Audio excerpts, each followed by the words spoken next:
ప్రియ శ్రోతలు, ఈ రోజున మనం తీతు పత్రిక 2వ అధ్యాయం వినబోతున్నాము. ఈ అధ్యాయంలోని ముఖ్యాంశం క్రైస్తవుల సౌశీల్యం, ప్రవర్తన. క్రైస్తవ సౌశీల్యానికి ఆధారమేది? క్రైస్తవ విధులు ఏవి?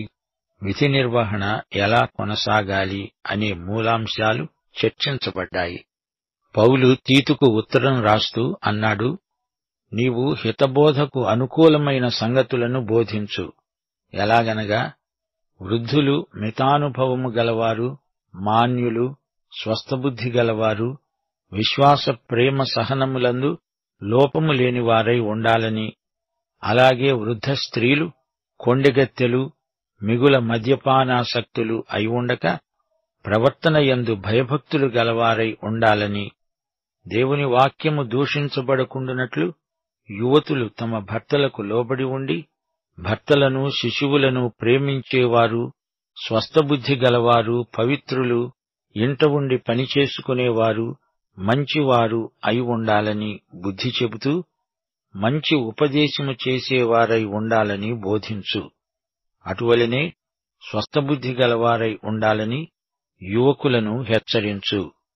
పరపక్షమందుండేవారు మనలను గూర్చి చెడుమాట ఏదీ చెప్పనేరక సిగ్గుపడునట్లు అన్నిటియందు నిన్ను నీవే సత్కార్యముల విషయమై మాదిరిగా కనపరుచుకో.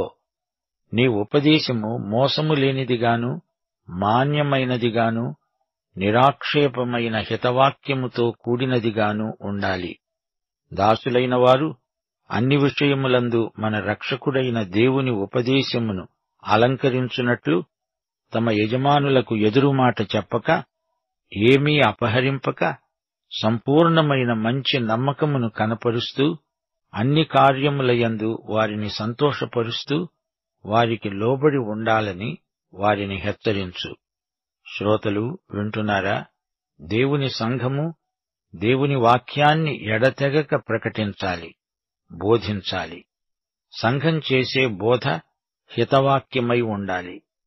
సంఘం అలా బోధించకపోతే దేవుని దృష్టిలో అది సంఘము కానే కాదు. అపొస్తలుల కార్యములు 2వ అధ్యాయం 22వ వచనం ఆదిమ సంఘాన్ని గురించి చెప్తున్న మాట వినండి. వీరు అపొస్తలుల బోధయందు, సహవాసమందు, రొట్టె విరుచుటయందు, ప్రార్థన చేయుటయందు ఎడతెగక ఉన్నారు. ఈ వచనమే సంఘమంటే ఏమిటో దేవుడు చెప్పిన నిర్వచనం. 1 అపొస్తలిక బోధ, 2 సహవాసం, 3 రొట్టె విరవడం, 4 ప్రార్థన. ప్రసంగ వేదిక నుండి దేవుని వాక్య సందేశం ఎడతెగకుండా ప్రకటించబడాలి. తీతు పత్రిక 1వ అధ్యాయంలో పౌలు స్పష్టంగా వివరించాడు. తీతు సంఘ పెద్దలను నియమించాలి, తప్పుడు సిద్ధాంతాలను ఖండించాలి. అంటే ఊరికే విమర్శిస్తూ దుయ్యబడుతూ కూర్చోమని కాదు. బోధ అంతా విమర్శ అయితే అట్టి బోధ వల్ల క్షేమాభివృద్ధి కలగదు. అటుగాని ఇటుగాని అతిగా మొగ్గకూడదు. సమతౌల్యం పాటించాలి. దుర్బోధలను ఖండించాలి, అదే సమయంలో సద్బోధ చెయ్యాలి. ఈ రెండూ సమపాళాలుగా ఉండాలి. తీతు, నీవు హితబోధ చెయ్యాలి. హితబోధ అంటే అపొస్తలులు బోధించిన సత్య సిద్ధాంతం. హితబోధకు అనుకూలమైన సంగతులే మాట్లాడాలి, ముచ్చటించాలి, చర్చించాలి. అపొస్తలిక బోధను గురించిన చర్చ చేసేదే దేవుని సంఘం. ఈ పత్రిక అంతా హితబోధకు అనుకూలమైన సంగతులే. ప్రతికూలమైనది ఇందులో ఒక్కటీ లేదు. వృద్ధులను గురించి పౌలు మాట్లాడుతున్నాడు. వృద్ధ పురుషులు, వృద్ధ స్త్రీలు ఎలా ఉండాలి? వారిలో ప్రేమ, సహనం నిండి ఉండాలి. వారు స్వస్థచిత్తులై ఉండాలి. ఆత్మయందు తీవ్రత గలవారై ఉండాలి. వారి వ్యక్తిత్వం నిండుదనం కలిగి ఉండాలి. ప్రజలకు వారిపై ఆదరాభిమానాలుండాలి. ఇతరులపై అభాండాలు వేసేవారై ఉండకూడదు. ఉబుసుపోక కబుర్లాడని వారై, త్రాగుబోతులు కాకుండా మంచి వ్యక్తిత్వాన్ని పెంపొందించుకున్నవారై ఉండాలి. వృద్ధ స్త్రీలు తమ అనుభవం దృష్ట్యా యువతులకు నేర్పగల సంగతులు ఎన్నెన్నో ఉంటాయి. యువతులు సంసారాన్ని చక్కదిద్దుకునేవారై ఉండాలి. గృహ నిర్వహణలో ఎట్టి లోపము రాకుండా చూసుకోవాలి. గృహిణి తన ధర్మాన్ని విశ్వసనీయంగా నెరవేర్చాలి. గృహ పరిధిలో ఇల్లాలి బాధ్యతలు దేవుని దృష్టిలో ఎంతో ముఖ్యమైనవి. గృహిణి వాటిని నిర్లక్ష్యం చేయకూడదు. భర్తలను, శిశువులను ప్రేమించేవారై ఉండాలి. మంచివారై ఉండి ఇంటి పని చేసుకుంటూ ఉండాలి. భార్య భర్త ప్రేమకు తను లోబడటం ద్వారా ప్రతిస్పందన చూపుతుంది. భార్యలారా, మీ భర్తలకు లోబడి ఉండండి. భర్తలారా, మీ భార్యలను ప్రేమించండి. అతడు ప్రేమించి లోబడతాడు, ఆమె లోబడి ప్రేమిస్తుంది. ఇద్దరిలో ప్రేమించటం, లోబడడం సమాన ధర్మాలు. ప్రేమకు ప్రతిస్పందన లోబడడం. యువకులకు తీతు మాదిరిగా ఉండాలి. తనను తానే మాదిరిగా కనపరుచుకోవాలి. ఉపదేశము కల్తీ లేనిదై ఉండాలి. దాసులు, సేవకులు దొంగ బుద్ధి లేకుండా నిజాయితీగా పనిచేయాలి. అపహరించకూడదు. విశ్వసనీయులై తమ యజమానుల మెప్పు ప్రశంసలకు పాత్రులుగా వ్యవహరించాలి. రక్షకుడైన దేవుని ఉపదేశాన్ని అలంకరించాలి.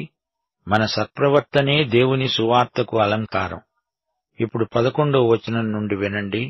ఏలయనగా సమస్త మనుష్యులకు రక్షణకరమైన దేవుని కృప ప్రత్యక్షమై, మనము భక్తిహీనతను, ఇహలోక సంబంధమైన దురాశలను విసర్జించి, శుభప్రదమైన నిరీక్షణ నిమిత్తము, అనగా మహాదేవుడును మన రక్షకుడునైన యేసుక్రీస్తు మహిమ యొక్క ప్రత్యక్షత కొరకు ఎదురుచూస్తూ, ఈ లోకములో స్వస్థబుద్ధితో, నీతితో, భక్తితో బ్రతుకుతూ ఉండాలని మనకు బోధిస్తున్నది. ఆయన సమస్తమైన దుర్నీతి నుండి మనలను విమోచించి, సత్క్రియలయందు ఆసక్తిగల ప్రజలను తన కోసరము పవిత్రపరచుకొని, తన సొత్తుగా చేసుకోటానికి తనను తానే మన కోసమై అర్పించుకున్నాడు. వీటిని గూర్చి బోధిస్తూ, హెచ్చరిస్తూ, సంపూర్ణాధికారముతో దుర్బోధను ఖండిస్తూ ఉండు. ఎవరూ నిన్ను తృణీకరించనీయకు. సోదరీ సోదరులారా, వింటున్నారా? తీతు సువార్తను ప్రకటించాలి. ఇది రక్షణ సువార్త. ఈ సువార్త 3 కాలాలకు చెందింది: భూతకాలం, వర్తమాన కాలం, భవిష్యత్కాలం. రక్షణ త్రికాలాత్మకమైనది. రక్షణకరమైన దేవుని కృప ప్రత్యక్షమైంది. ఇది భూతకాలముందు జరిగిన సంఘటన. ఈ కృప మనకు బోధిస్తున్నది వర్తమాన కాలం. యేసుక్రీస్తు యొక్క ప్రత్యక్షత కోసం ఎదురు చూడడం, ఇది భవిష్యత్కాలం. దేవుడు తన కృపచేతనే మనలను రక్షిస్తాడు. ఇదే ఆయన రక్షణ విధానం. సువార్త సలహా కాదు, అది రక్షణ సందేశం. అది శుభవార్త. సువార్త రక్షించే దేవుని కృపాశక్తి. క్రేతీయులు సువార్తను అంగీకరించి దాన్ని ఆ విధంగా అలంకరించిన వారవుతున్నారు. అది దేవుని శక్తి. రక్షణకరమైన దేవుని కృప సమస్త ప్రజలకు ప్రత్యక్షమైనది. ప్రత్యక్షమైనది అంటే ప్రకాశించింది అని అర్థం. ప్రజలలో ఎవరూ నశించనక్కర్లేదు. కృపాసువార్త ప్రత్యక్షమైంది. యేసుక్రీస్తు 2000 సంవత్సరాల క్రిందట మన కోసం ఏమి చేశాడో అదే సువార్త. ఆయన మన కోసమై చనిపోయాడు, తిరిగి లేచాడు. దేవుడు తన ప్రేమ కనికరములతో కాదు మనల్ని రక్షించింది. ఎఫెసీ పత్రిక 2వ అధ్యాయం 8వ వచనం, మీరు విశ్వాసము ద్వారా కృపచేతనే రక్షించబడి ఉన్నారు. ఇది మీ వలన కలిగినది కాదు, దేవుని వరమే. దేవుడు మనలను కనికరించి తన కుమారుణ్ణి మన కోసమై పంపించాడు. దేవుడు మనల్ని ప్రేమించాడు, కనికరించాడు. కాని ఆయన మనలను రక్షించడానికి శిలువ మీద చనిపోవలసి వచ్చింది. దేవుడు ప్రేమ మాత్రమే కాదు, ఆయన నీతి, పరిశుద్ధత కూడా. దేవుని పవిత్రత, న్యాయము, నీతి అన్నీ మన రక్షణకు కారణమే. యేసు శిలువపై చనిపోయినప్పుడు దేవుని న్యాయము నెరవేరింది. దేవుడు మనలను కృపచేత రక్షించాడు. మన అపరాధాలకు యేసుక్రీస్తు పూర్తిగా వెల చెల్లించాడు. దేవుని కృపలో మానవ ప్రమేయం ఏమాత్రమూ లేదు. మన యోగ్యతలతో, అర్హతలతో నిమిత్తమే లేదు. నీవు ఆయన యందు విశ్వసించాలి, అది చాలు. దేవుడు లోకాన్ని సంస్కరించటానికి పూనుకోలేదు. యేసును అంగీకరించిన వారిని ఆయన విమోచిస్తాడు. క్రీస్తును తిరస్కరించే వారికి కావలసింది మరమ్మతు కాదు, పాప విముక్తి, విడుదల, విమోచన. దేవుడు నిన్ను సంస్కరించడానికి రాలేదు, పాపిని పాపము నుండి రక్షించడానికి యేసును పంపాడు. సోదరీ సోదరులారా, వినండి. ఈ రోజున సమస్త ప్రజలకు కృప బోధిస్తున్నది. చిన్న పిల్లలతో మాట్లాడినట్టు మాట్లాడుతున్నది. విడుదల చేయబడిన తన వారిని ఉద్దేశించి దేవుడు అడుగుతున్నాడు, నా కొరకై పరిశుద్ధంగా జీవించండి. రక్షించబడిన వారికి శుభప్రద నిరీక్షణ ఉన్నది. మనలను విమోచించడానికి ఆయన తనను తానే అప్పగించుకున్నాడు. రక్షించబడిన వారిని కొనిపోవడానికి, తన ప్రియ సంఘాన్ని ఎత్తుకొనిపోవడానికి ఆయన మరల రాబోతున్నాడు. మన రక్షకుడైన యేసుక్రీస్తు యొక్క మహిమ ప్రత్యక్షం కోసం మనమంతా ఎదురుచూస్తున్నాము. మన రక్షకుడైన దేవుడు యేసే. మనలను రక్షించడానికి ఆయన గొప్ప వెల చెల్లించాడు. మనలను శుద్ధీకరించుకొని తన సొత్తుగా చేసుకునేందుకు ఆయన తన రక్తమూల్యం చెల్లించాడు. మనం ఈ విధంగా తన సొత్తైన ప్రజలమయ్యాము. విముక్త ప్రజానీకమైన మనం సత్కార్యాలు చేస్తూ ఉండవలసిందని ఆయన అభీష్టం. తీతు క్రేతీయులకు అధికారపూర్వకంగా ఖండితంగా వాక్యం ప్రకటించాలి. వారి తప్పులను సరిదిద్దాలి. ప్రేమపూర్వకంగా వారి లోపాలను సరిచేయాలి. తీతు యువకుడే గదా అని ఎవరూ అతణ్ణి తృణీకరించేట్లు ఉండకూడదు. అతని ప్రవర్తన, సౌశీల్యం మాదిరికరంగా ఉండాలి. తప్పుడు బోధల నుండి సత్యాన్ని కాపాడాలంటే సత్యాన్ని నేర్పడమే అన్నిటిలోకి శ్రేష్టమైన మార్గం. ఉపదేశకులు సంఘంలో వారి వయస్సులకు తగినట్లు వారికి బోధించాలి. ఈ పత్రికలో పేర్కొనబడిన ప్రేమ 1 కొరింథీ 13వ అధ్యాయంలోని ప్రేమ. ఈ ప్రేమ యేసుక్రీస్తే. ఈ ప్రేమ అందరినీ ప్రేమిస్తుంది. సహనశీలం గల వృద్ధుల అనుభవం సంఘానికి ఎంతో అవసరం. క్రైస్తవ స్త్రీలు యువతుల మధ్య బలమైన వాక్య పరిచర్య చేయగలరు. క్రైస్తవ స్త్రీలు తమ భర్తలకు ఎదురు తిరిగేవారైతే వారి మూలంగా దేవుని వాక్యం దుర్విమర్శలకు గురి అవుతుంది. యువకులు తమ మనసును అదుపులో పెట్టుకున్న వారై ఉండాలి. సత్యాన్ని ఇతరులకు ఉపదేశించినంత మాత్రాన సరిపోదు. ఉపదేశకులు అందరికీ ఆదర్శప్రాయులై ఉండాలి. క్రీస్తు సేవకులు తమ మాటల్లో చేతలలో జాగ్రత్తగా ఉండాలి. 1 పేతురు 3వ అధ్యాయం 16వ వచనం, మీరు దేని విషయమై దుర్మార్గులని దూషించబడతారో దాని విషయమై క్రీస్తునందున్న మీ సత్ప్రవర్తన మీద నింద వేసేవారు సిగ్గుపడతారు. దేవునికి స్తోత్రం. ప్రియ సోదరీ సోదరులారా, క్రీస్తు శుభవార్త మనోహరమైనది, సుందరమైనది. అది ఇతరులకు ఆ విధంగా కనపడేటట్లు ప్రతి విశ్వాసి కృషి చెయ్యాలి. ఇతరులు దాన్ని నమ్మగలిగేటట్లు ప్రకటించాలి. రక్షణకరమైన దేవుని కృప ప్రత్యక్షమైంది. పాప విముక్తి అనగా రక్షణ సమస్త మానవుల కోసం ఉద్దేశించబడింది. బానిసలకు, యజమానులకు, ముసలివారికి, యువతీ యువకులకు, యూదులకు, అన్యులకు, అంతటా ఉన్న మనుషులందరి కోసము ఈ రక్షణ సంకల్పించబడింది. దేవుని కృప విశ్వాసులకు బోధిస్తూ అంటోంది, నీవు కృపచేత రక్షించబడ్డావు. నీవు నీ సొత్తు కావు, విలువపెట్టి కొనబడ్డావు. గనుక నీ రక్షకుణ్ణి, విమోచకుణ్ణి మహిమపరచు. మన ఆధ్యాత్మిక జీవితం క్రీస్తునందే ఉంది. కృప ఎలా జీవించాలో మనకు నేర్పుతుంది. మనమంతా యేసు మహిమ ప్రత్యక్షత కోసం, ఆయన రాకడ కోసం ఎదురుచూస్తున్నాము. యేసు ప్రభువు రక్షకుడు. యేసు మహిమ ప్రత్యక్షం లోకమంతటా బహిరంగముగా కనపడే యేసు రాకడ. ఆయన రాకడ రహస్యమైనది కాదు. మనిషిలో ఉండే భ్రష్ట స్వభావం సహజాతం. ఈ సహజ స్వభావం చెడు చేద్దామని ఎల్లప్పుడూ కోరుతుంది. అయితే విశ్వాసులకు నూతన ఆధ్యాత్మిక స్వభావమున్నది. మంచి చేయాలని ఈ స్వభావం కోరుతుంది.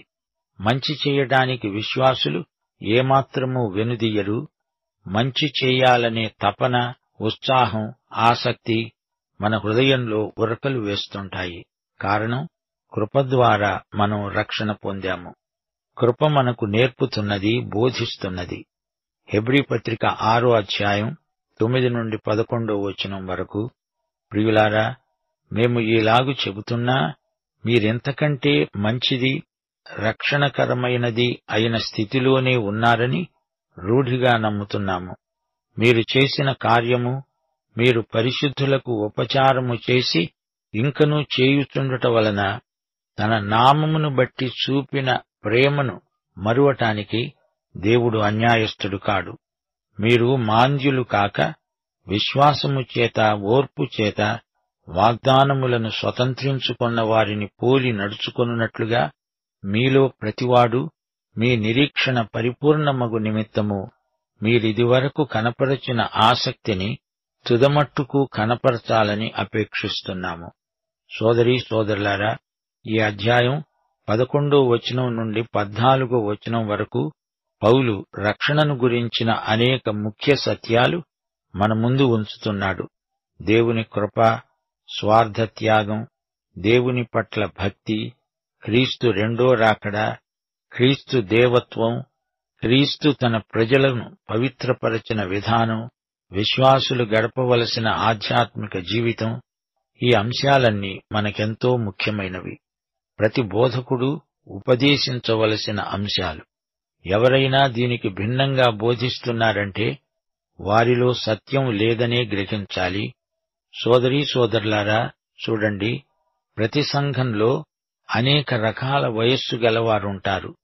విభిన్న వయస్కులు ఉండడం సంఘానికి ఎంతో క్షేమం. వీరి అనుభవాలు అనేక విధాలుగా ఉంటాయి.